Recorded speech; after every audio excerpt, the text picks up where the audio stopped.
Hey everyone, it's Ben Hardy here, and in today's we'll be comparing the Ford Expedition Platinum to the GMC Yukon Denali to see which American full-size SUV is best. Before we get in this video, I want to give a huge shout out and thank you to the Large Miller Ford here in Draper and the Jerry Center GMC in South Jordan for giving me some time with both these vehicles. I'll include a link to both their websites in the description down below. Also include a link to my car buying guide. Let's get into it.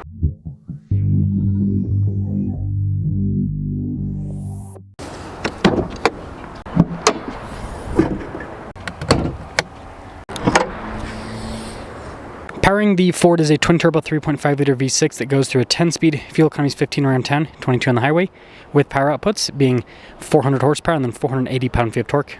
Powering the Yukon is a 6.2-liter V8 that goes through a 10-speed, fuel economy is 14 around town, 18 on the highway, with power outputs being 420 horsepower and then 460 pound-feet of torque. Before we move forward with this review, I do want to mention if you want to see more videos just like this, then I recommend you subscribe because I post content every single day. Now this Expedition has the Stealth package, so that's why everything's been blacked out. But you can see design-wise, I think it looks pretty sharp. You've got the raised section there on either side of the hood. Got the C-shaped headlights here. No fog lights, interestingly enough. But overall, I think the front-end design looks good. And then with the Yukon, you can see a lot of similar design cues with the hood raised on either side. Massive chrome grille here with the Denali package, but we do have fog lights, so that's a little bit of an upgrade. The headlight design is definitely interesting, that's for sure. But size-wise, very similar. Man, GM and Ford must be copying each other. 275 by 50 by 22. 275 by 50 by 22. So same size of wheels. Obviously the design is quite a bit different. Now the GM actually has fixed side steps, whereas the Ford has power side steps. Here's the side profile with the Ford. This is the Max version, so it's a longer version. And then we've got independent suspension in the front and in the rear, and this is body on frame. Now this Yukon is the XL version, so it's the longer version, just like the Ford. Just like the Ford, it also has independent suspension front and rear, and it's body on frame. Now starting with the Yukon, you've got tons of storage space behind the third row, but if you need even more space, the third row raises and lowers via power. The second row only lowers down. You have to fold it back up manually. You got an outlet here in the back, but it is very spacious, and this is why you get the XL version. Now the Ford is something that the GMC does not, and that is a tailgate. This is new on the Expedition. Now when it comes to seats, it's the same functionality. Third row is power, second row only power down. And then space-wise, it looks like it's got maybe a little bit less space than the Yukon, but it's very, very similar. And then you've got outlet action here in the back of the Expedition, as well as some USBs. Now when it comes to the rear end of the Yukon, C-shaped taillights, you got very aggressive exhaust tips. I guess you got to do that because it's a V8 powered SUV. Very boxy. The Expedition is actually it's funny, the Expedition looks normal in the front and then weird in the back, whereas the Yukon looks weird and up front and then normal in the back. Let me know if you agree, but I think that's definitely the case. Yeah, with the lights here. And then if you get this in other colors, they make it two-tone on the back. This one's all blacked out, so it doesn't have the two-tone appearance. Either way, there's the rear. Starting in the back of the Yukon, I've got good legroom back here. We also have some USB port action. We're kind of far from the window, so it does feel a little bit closed off, but we do have really nice seats here in the back, and overall headroom's good, and we've got vents up top. In the second row of the Yukon, good legroom, got a little storage pocket, got some cup holders here in the back, got our own climate zone, heated seats, some more USBs. Again, nice seats, captain chairs in this particular one, and you can see the door panel has some pretty nice trim on it as well. And then again, more vents up top and good headroom. So in the back of the Expedition, legroom is good, seating position is good. It's a little bit harder to get back here compared to the Yukon. The Yukon with the seat down was actually easier to get by, just to note. Got the seat adjustments. Window setup's way better here in the Expedition. And then again, got the nice perforated trim on the seats, and then vents up top and pretty good headroom. Yukon might have a little bit better headroom though. Legroom back here, solid. We've got a little storage pocket, USB, some cup holders, heated seats. We got our own climate zone, as well as an outlet down below. Again, captain chairs, and then you can see with the vents up top. Now front door panel with the Yukon, again, really nice trim. This has memory seats. Front two windows are automatic. The mirrors power fold in. They also have blind spot monitoring. Payload comparison, $15.95 for the Yukon. Denali there on the seat. Power adjustable, nice trim. We've got an advanced four-wheel drive system. We also have drive modes. Notice we do not have four-wheel drive low. We do have all of our light controls though. And then you can see you've got safety tech like lane departure, you got parking sensors, auto stop start too, which isn't safety tech. You have a 360 camera, button for it right there, and then your parking assist. And then the steering wheel is power adjustable. Paddle shifters in the back of the steering wheel, which is kind of cool. Radio controls as well, but we've got adaptive cruise control with this heated steering wheel. We have a big digital gauge cluster. We've got a heads-up display. We have like a secret compartment up top as well. Touchscreen infotainment system, pretty quick to respond. And like I said, 360 camera, so if I press the button there, you can go through the different views. Definitely a lot of utility with that. Everything's built into the screen, so like your climate controls are built into the screen for, I shouldn't say everything, you do have all those physical buttons on the side, but a lot of stuff like the climate, and this does have heated and ventilated seats. Got some more storage here. Pretty big center console, nice trim on top, and then you got more nice trim across the dash. Interesting, this doesn't have a sunroof. Now taking a look at the Ford, you can see lots of nice stitching throughout. All of the windows are automatic. Mirrors power fold in, they have blind spot monitoring. Payload is down here, 1360, it's a little bit less. Got these nice platinum seats. Power adjustments there on the side. And guess what? This does have a 2-speed transfer case as well as an advanced 4-wheel drive system. And, so, adjusting the steering wheel is controlled on the steering wheel. This is kind of like a multi-function control in a way. Cruise control on the other side. And just kind of a weird shape in general. But yeah, you've got this giant screen up top, which controls, well not controls, but shows your gauge cluster information. So this doesn't have a heads-up display, it basically has a screen on the dash. And then you have a secondary screen, show different stuff like the map.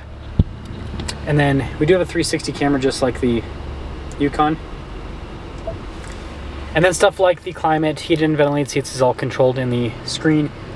So a lot fewer physical buttons just like the Yukon, but they do give you some down here, like the auto stop start, your parking assist, hill descent control, dial shifter, which is interesting. Got our phone charging pad here. This is like a movable center console. So you got tons of storage underneath, which is definitely different. Big storage inside and normal glove box. And then this one actually has a panoramic sunroof. Now when it comes to pricing, the Yukon stickers for about $87,000, the Ford stickers for about $83,000, so it's actually more affordable. Haha! Let's see how they perform. Well, we'll start off in the Expedition first and then drive the Yukon second. Sorry, my voice sounds a little bit weird. I just had like the biggest allergy attack of my whole life. It was weird. Just out of nowhere. I probably sneezed like literally 20 times. Kind of crazy. But you know. It is what it is.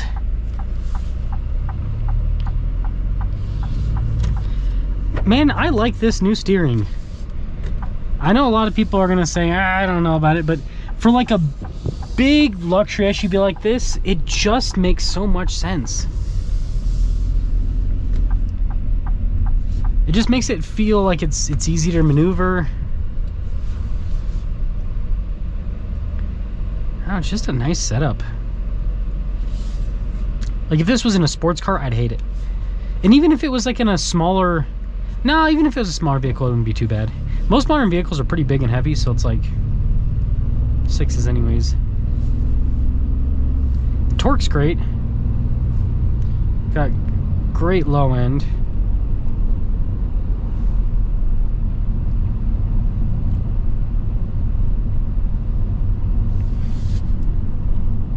Pretty smooth ride.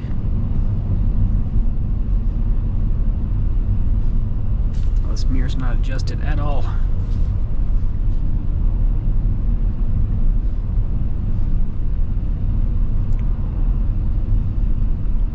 Yeah, this thing, I think it's nice. It's pretty darn comfy.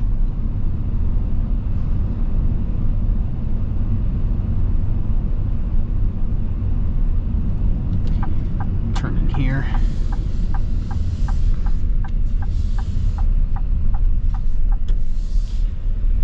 Just do a little flipperoo.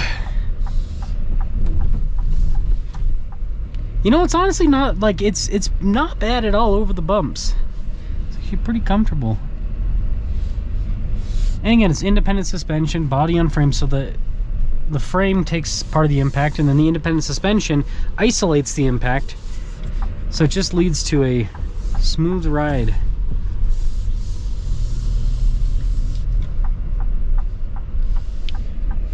I dig it. I dig it.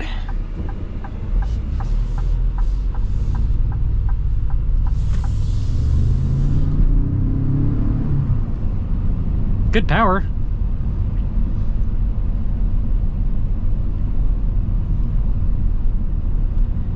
So the new Expedition, you know, although it's lots and lots of screen, it drives really well.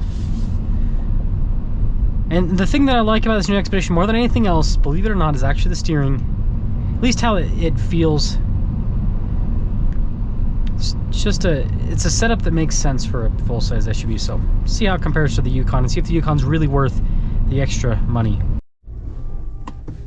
Yukon. Well, let's see if this is worth the extra money, because you are getting, well, not a sunroof, and you're paying more to not have a sunroof, but you get a V8, right? Yeah, that's weird. I like the Ford steering more than this, as weird as that sounds. This steering isn't bad by any means, by the way. It's a setup that you'd expect with a full-size SUV, but yeah, that new system that Ford has just works well. Now,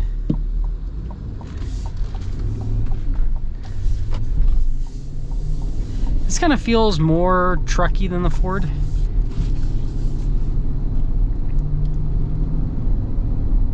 But it's still comfortable. It's still a big full-size SUV.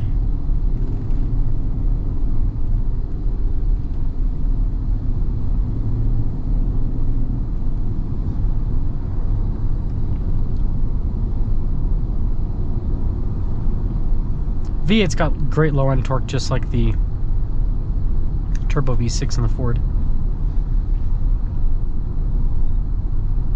So we're good there.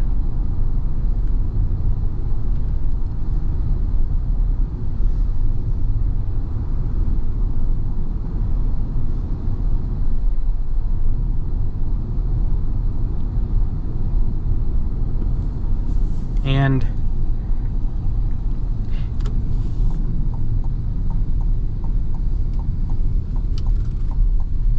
yeah, turning's good. Turning's really good. Again, although it's a big SUV,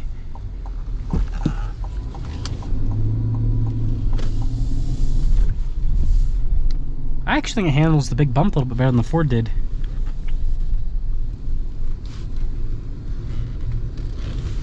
Interesting.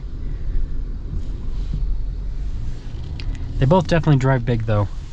They both definitely drive big.